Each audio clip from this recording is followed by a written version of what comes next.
Hello दोस्तों, मैं हूँ साक्षी मिश्रा। मैंने एक दर्द भरा गाना बनाया है जो कि मैंने खुद बनाया है।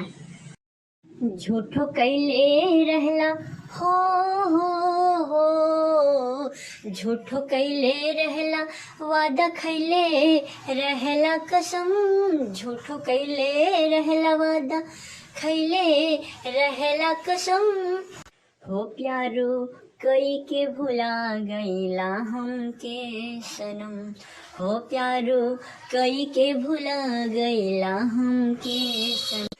त कहला सथो निभाइबे हम जानम जनम, कहला सथवा निभाइब तोहर सातो जनम। हो प्यारो कई के भुला काहे गईला सनम, तबले छोड़ब नाही साथ जबले निकली न दम, तबले छोड़ब नाही साथ जबले निकली न दम।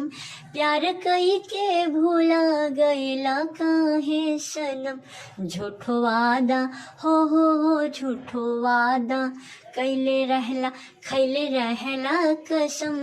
प्यार कई के भूला गईला काहे सनम।